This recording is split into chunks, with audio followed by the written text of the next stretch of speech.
The air was utterly still. Not a breath, not even a whisper.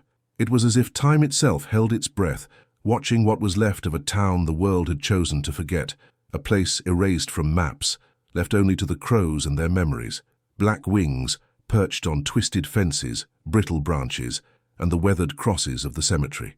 They watched, unblinking, as if waiting for something old to return. The ground groaned beneath boots of ghosts, and windows protested to a wind that never came. Dust drifted in the air, stubborn and tired, refusing to settle, as if even the earth was weary of being forgotten. He arrived as the sky faded into rust and loneliness. His horse limped, and his face hid in the shadow of his hat, clothes heavy with dust and blood, not all of it his own. He never said where he'd come from. He carried the look of a man who'd survived hell, not whole, but enough to keep riding. The silence around him wasn't empty. It was crowded with voices he could never silence. Every scar on his face seemed to remember a name, and every name nowhere to go. By the abandoned chapel, he saw her, hanging from a sycamore tree that had resisted time just as fiercely as she resisted death. Her body still moved, but barely. Life clung to her with hesitation. Her dress was worn, her feet bare, her face veiled in dust, her dignity battered but unbroken. No name, no words, but on her wrist, hidden by the rope, a faded mark, a drawing, a sign.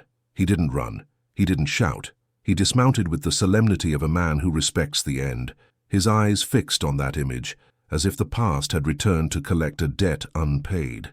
The blade he carried was old. Once it had betrayed a friend. Tonight it served as silent justice. He cut the rope without pause. Her body dropped to the ground with a faint, brittle sigh, and that soft sound rang louder than any gunshot he'd ever heard. It was the sound of someone returning from the void, without permission. She breathed. He didn't ask a thing, didn't kneel, didn't offer water or comfort. He just stayed, kneeling, his gaze drawn to the tattoo on her wrist. It was the same, exactly the same. The mark his mother bore. The one he'd seen once through smoke and flames as she held his soot-streaked face and whispered, "Run, my son." The image pierced him, not with pain, but with shock, because life rarely returns what it has burned. That night, he lit a fire, barely enough. Not too close, not too far. She lay on her side, eyes half closed, body always ready. He slept sitting up, hat shading his face, revolver near to hand. The silence between them felt tangible, not tense but thick, as if each carried stories the other recognized, needing no words. In the darkness, as the fire crackled, memories returned. The scent of burning cloth, his mother singing while she sewed, the heavy steps of soldiers, himself, too small to understand, too big to forget, her hand pushing him through the back door, the crooked black tattoo on her arm, made with a knife and charcoal, a promise. If he survived, he would remember who he was. Now, facing this nameless woman with the same mark, he felt something broken was being set right. Not restored, but steadied. She didn't thank him, didn't apologize for whatever she'd done. She simply slept, or pretended to, and before he closed his eyes, he realized her silence wasn't fear. It was a choice, and maybe, in that choice, was a strength greater than any desperate word. So, under the dull sky of a town with no name, began what would never be spoken. A bond with no name. A beginning that needed no permission. It settled like dust on old boards, and waited there, waiting for the right time to be understood. She woke before dawn. The darkness was familiar, the cold, sharper than ever that nameless morning. Barefoot, she crossed the yard to the stable, her feet sinking into the damp earth. She took the saddle, stained with old blood and dust from long journeys, and cleaned it with worn rags, her movements slow and almost ritual. She washed the leather as if trying to wash away a guilt that wasn't hers, but wouldn't leave. She didn't touch his coat. It hung there, heavy with memories. Some things are only touched with respect, and she knew it. He woke later. The fire was almost out. The horse grazed in the pale light, the silence of morning heavier than ever. He thought about leaving, about not looking back, as he always did. But when he glanced at the porch and she wasn't there, a tightness gripped his chest. Not longing, just the absence of a place where he didn't have to be anything more than himself. He sat again, not by choice, but because absence weighed more than pride. The morning crept by. A village boy appeared, silent and dusty, a basket in hand. He offered eggs, like returning something that never really belonged to him. She took one, looked into his eyes, and handed back another, a small gesture. But in that silence, there was a sacred exchange.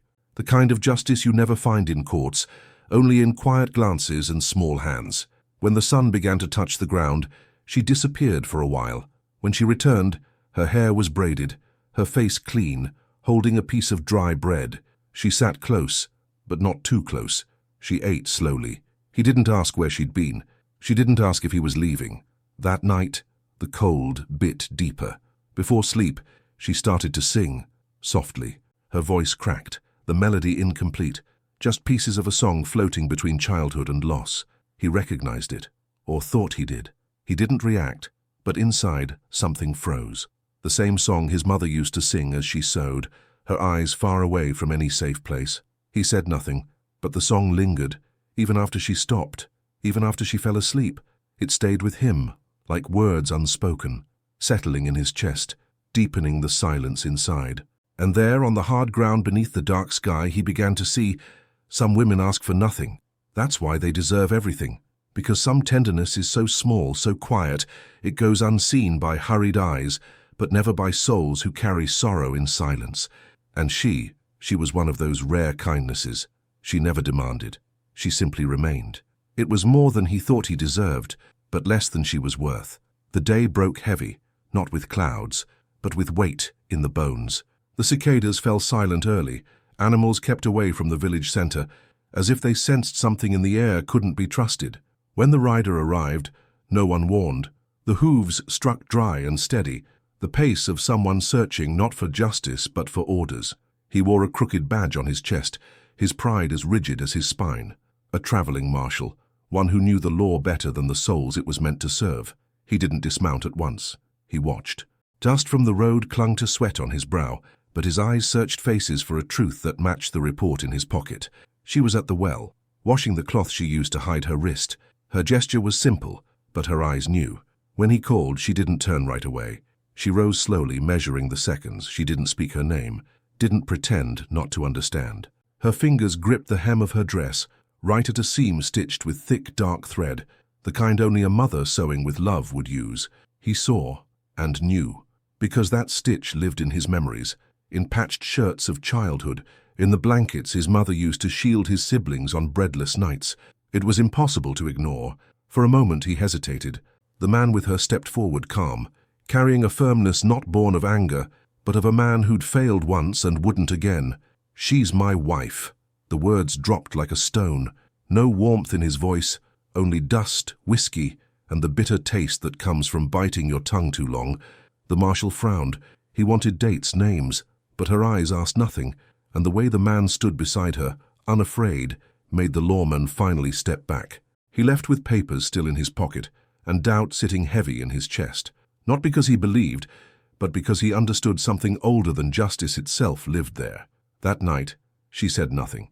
She left a simple copper medallion on his cot, light, unmistakable, his mother's medallion, the one he thought lost in the fire, the one that carried, hidden on its back, a lock of hair and a silent promise. "Don't forget who you are." He held the medallion in his fingers and said nothing to her or to the darkness, but in that moment he understood. She wasn't just running. Even in flight, she brought back lost pieces of lives, not only her own, and that no badge could ever judge. The afternoon pressed down on the village like lead. The heat was more than just the sun. It was tension, the sense that something was coming, or had come already, and no one dared name it. The first sign was the smell of smoke, creeping in as a whisper, then roaring.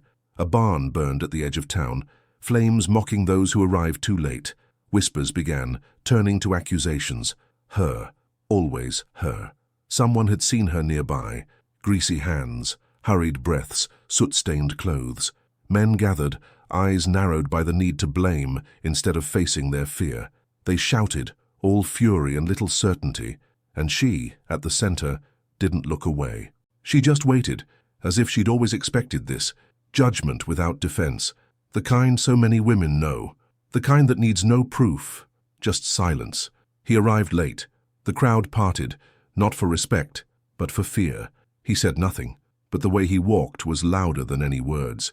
He stood in front of her, didn't touch her, didn't defend her with words, just drew his gun, didn't aim at anyone, raised it, then lowered it, as if saying with the gesture what the world forgot. Not anymore. Not now, and especially not with her. The crowd hesitated. No one stepped forward. Anger melted like snow in sunlight. One by one they went home, not because they forgave, but because they understood that sometimes, in the face of pain, silence is the only shield. They were alone then, the smoke still in the air, her eyes wet with dust and something he couldn't name. That night, they sat by the fire again, but something new was between them, a truth born when fear is finally beaten. She spoke first, no hesitation, calm and clear. I set a fire, but not this one. It was somewhere else, another time, a forgotten orphanage, hungry children, doors locked from the inside. Some things need to burn. There was no plea for forgiveness in her voice, only a request for understanding. She didn't want pardon, she just wanted someone to listen and not turn away. He said nothing, but he stayed. Not because he agreed, but because he understood. Sometimes what's right can't be explained, as only shared. At that moment he realized redemption doesn't live in regret, but in recognition. And she wanted no absolution. She just didn't want to be alone with the weight, and that's what he gave her. Not answers, not judgment, just presence.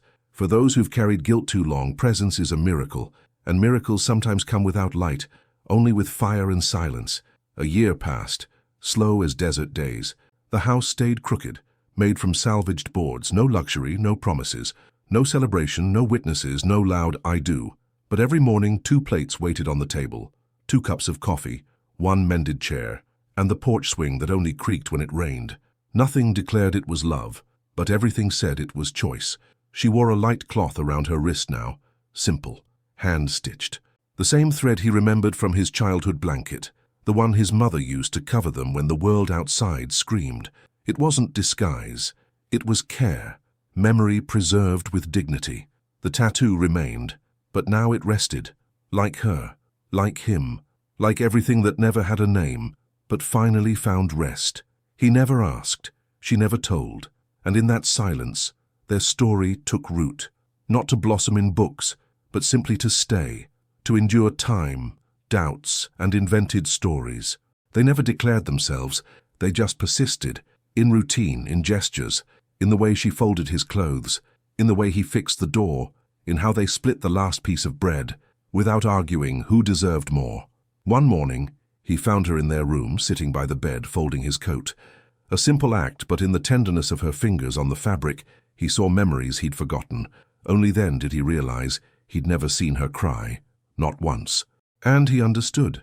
There are tears that don't fall from the eyes, but slip into gestures, into the way someone cares without noise. Tears that don't wet the face, but soak the deepest roots of the soul. On the porch, 2 cups of coffee cooled, one already drunk, the other untouched. Nearby, a plain stone on the ground, unmarked, but crowned by a wild rose growing strong. No one knew who rested there, but he did, and so did she, because some departures don't need a procession, just presence. Someone to stay, not to tell the story, but to remember it happened. And so, between cold coffee and a hand-stitched cloth, life went on. No shouting, no goodbyes, only the sound of the swing creaking on rainy days. And the wind finally fell quiet. It had been heard, and what needed to stay stayed, in silence, whole.